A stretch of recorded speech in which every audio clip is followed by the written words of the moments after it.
1 bulan setelah anak Oji meninggal, Oji yang dulunya penjual jajanan keliling itu usahanya meningkat dengan pesat. Pokoknya meningkat banget. Jadi dia bisa beli mobil, beli rumah. Karena dia merasa kurang, dia ingin menjalankan ritual yang kedua, yaitu meniduri mertua perempuannya sendiri.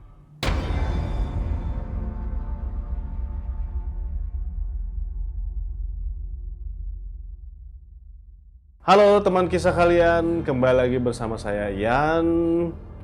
Hari ini saya akan kembali membawakan kisah horor atau misteri untuk teman-teman semua. Tapi sebelum saya mulai kisahnya, ada baiknya kita lihat yang satu ini.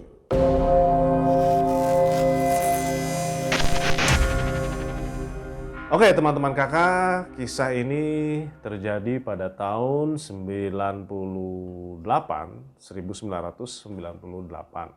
Cerita ini ada 2 part, dua-duanya dikirimkan oleh teman kita yang sebut saja bernama Bimo. Dan part 2 juga sama, yang ngirimin Bimo juga, cuman versinya beda. Jadi ada 2 cerita ya teman-teman ya. Ya, jadi nanti bisa ditunggu part 2-nya setelah yang part 1 ini. Oke, langsung aja ya. Ada 2 orang teman, yang satu namanya Bimo yang mengirimkan cerita ini, dan yang satu lagi bernama Oji. Nama dan tempat sudah saya samarkan demi keamanan kita bersama. Pada waktu itu, di tahun 98 itu kan lagi dilanda krisis moneter ya. Nah, si Bimo dan Oji ini merupakan sahabat karib. Mereka berdua pokoknya selalu kemana-mana bersama-sama. Nah, mereka ini pada waktu itu dilanda kesulitan ekonomi.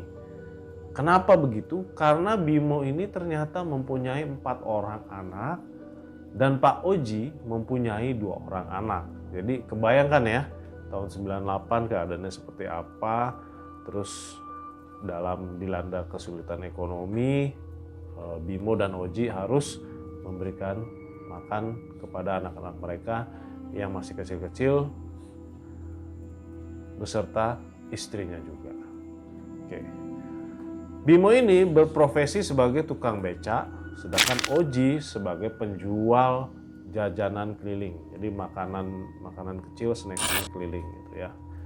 Suatu hari mereka berdua ngopi di warung kopi ya, dan mereka bertemu dengan kawan lama mereka yang berubah nasibnya 180 derajat, dan dia itu dulunya sama seperti Bimo dan Oji. Setelah ketemu mereka lalu ngobrol-ngobrol. Sebut saja temennya ini namanya Alan ya. Ketika bertemu, loh ini bukannya Bimo sama Oji, kata Alan. Iya, ini siapa ya? Karena mereka nggak kenalin nih, sosok Alan udah keren gitu kan. Oh ini Alan, kamu masih ingat saya nggak? Gitu. Bimo, Oji. Terus mereka berdua ngeliatin gitu kan. Oh iya, bener ya Alan ya gitu. Loh, kok kalian kayaknya ya mohon maaf ya, kok kayaknya baju kalian tuh kayak agak-agak kumel-kumel gitu ya, kata Alan. Terus ya iya, kita nggak tahu gimana, soalnya kan kamu tahu sendiri Lan, abang tukang beca sama si Oji penjual makanan keliling begini, mana kondisinya kayak begini, ya kan? Ya beginilah adanya. Tanpa basa-basi dia langsung bilang, kalian mau nggak merubah nasib kalian? Pokoknya yang saya kasih ini tokcer banget, mantep pokoknya, bisa langsung merubah nasib kalian secepat kilat katanya. Full promosi deh pokoknya. Kalau mau saya kasih tahu nih alamat kuncennya. Terus mereka membalas, ya jelas mau lah, kita lagi kayak seperti ini, anak-anak sama istri mesti dikasih makan. Nah oke, kalau kalian mau, nih alamatnya saya kasih, dan saya kasih ongkos kalian buat kalian berdua nih. Oke, makasih ya Lan ya, kata Bimo dan Oji. Nah, kemudian setelah mereka menerima alamat dan ongkos, mereka kemudian berpamitan dengan istri masing-masing dan segera berangkat menuju ke alamat yang diberikan oleh Alan. Sesampainya di tempat tersebut, mereka langsung disambut oleh bapak-bapak yang kita sebut saja Pak Nadi. Beliau adalah seorang kuncen di lokasi pemakaman keramat di desa ini. Tanpa basa-basi, Pak Nadi pun langsung bertanya. Setelah mereka diajak masuk ke dalam rumah Pak Nadi. Kalian ini mau merubah nasib seperti apa? Kita berdua mau merubah nasib kita supaya seperti teman kita yang bernama Alan, Pak. Oh begitu, kata Pak Nadi. Nah, pertanyaan saya yang kedua, kalian ini tahu nggak nanti kalian itu mau berbuat apa ketika kalian sudah di sini? Bimo dan Oji pun kompak menjawab, belum tahu Pak. Kita hanya disuruh Alan aja ke sini. Oke, baiklah. Kalau seperti itu, nanti sekalian akan saya antar ke tempat pesugihan. Apa kalian mau? Bimo pun menjawab, mau Pak. Karena saya itu merasa sakit hati dan saya juga mau meningkatkan derajat keluarga saya. Pak Nadi bilang, kenapa kamu sakit hati? Iya, karena saya sebagai tukang becak, saya selalu dihina oleh orang-orang, bahkan tetangga saya sendiri pun menghina saya. Sampai saudara saya juga ikut menghina Pak, karena saya seorang tukang becak. Kalau Oji, jawabannya beda.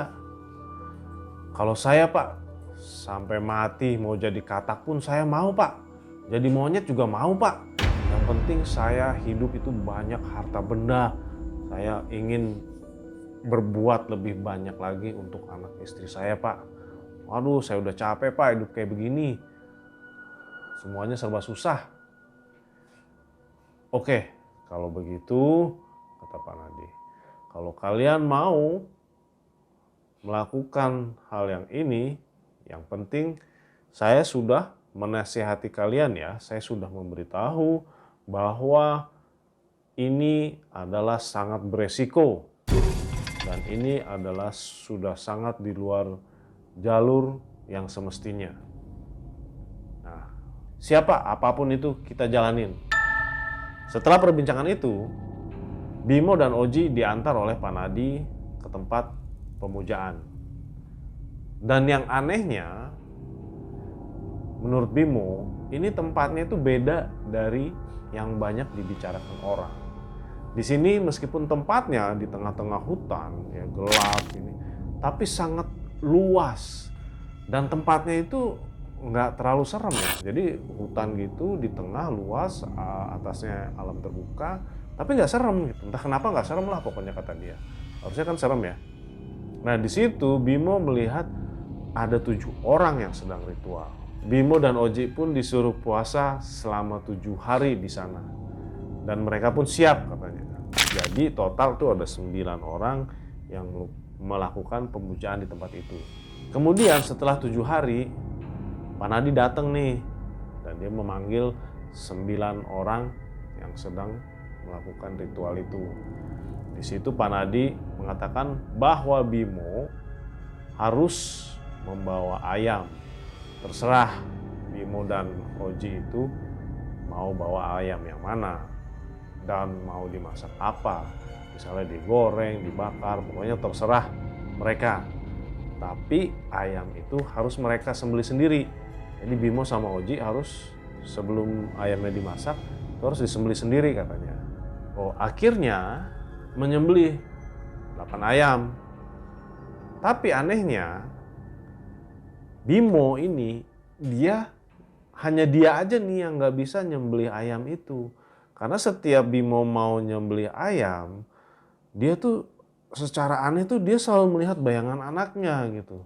Dan anaknya tuh manggil-manggil, ayah, ayah, ayah, jangan, ayah, jangan gitu. Karena nggak kuat ya Bimo ngundurin diri, terus dia ngomong ke Pak Nadi, Pak, mohon maaf saya nggak kuat. Loh kenapa? Iya, setiap saya mau nyembelih ayamnya saya selalu teringat dengan anak saya yang manggil-manggil saya minta tolong. Dan akhirnya Bimo pun mengundurkan diri dan pulang. Jadi tinggal 8 orang itu ya. Jadi Oji masih di sana tuh.